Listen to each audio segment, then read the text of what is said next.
So I did do kind of a college process. I got all the letters in the mail. I took a couple visits, but I didn't actually end up committing and playing for a college team. So I'm actually going to be taking some notes today as well. But I think let's just start by talking about maybe some advantages of college tennis or going through that process that you've seen that can help a player once they maybe decide to make that transition onto playing professional.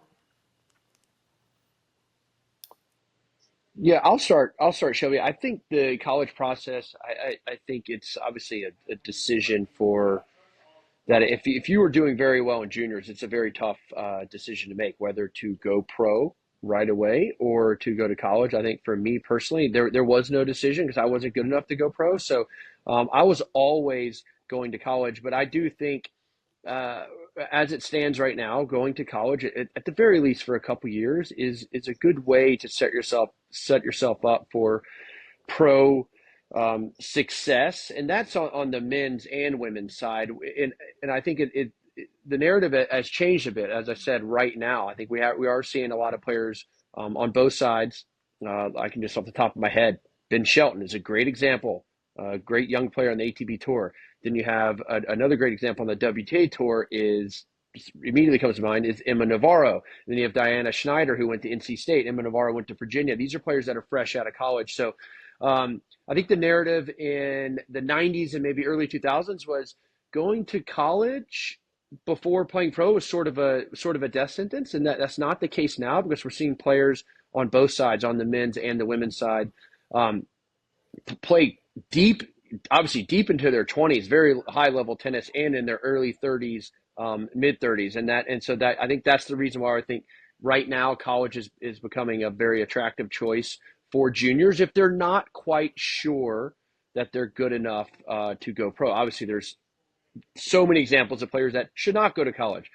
Coco Golf is a great example on the women's side right now, and a guy like Taylor Fritz and Tommy Paul, Riley Opelka, these guys probably made the right choice not going to college because they were good enough to go pro. But if you have some doubts, I think going to college is a fantastic choice. It's a way to mature mentally.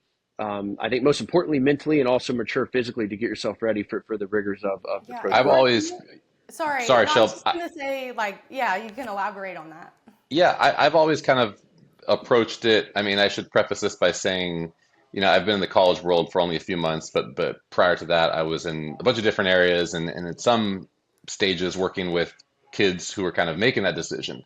And the way I always approached it was that if it was actually a really difficult decision, the decision should be clear because I think it should be really Mhm. obvious that you're ready for pro tennis. And if it's this thing you're hemming and hawing about, I think that should tell you that you should spend some time in college. It can be a year, it can be 4 years, whatever it is.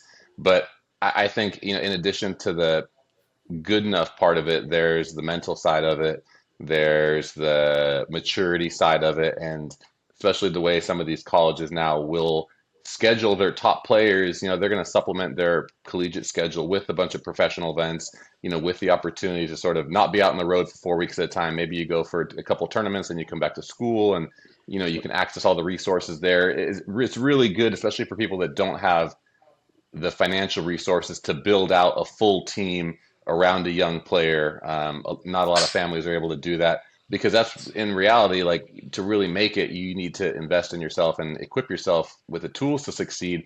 And it's really difficult if you're not 16, 17 years old with some big deals that are going to kind of help you get started.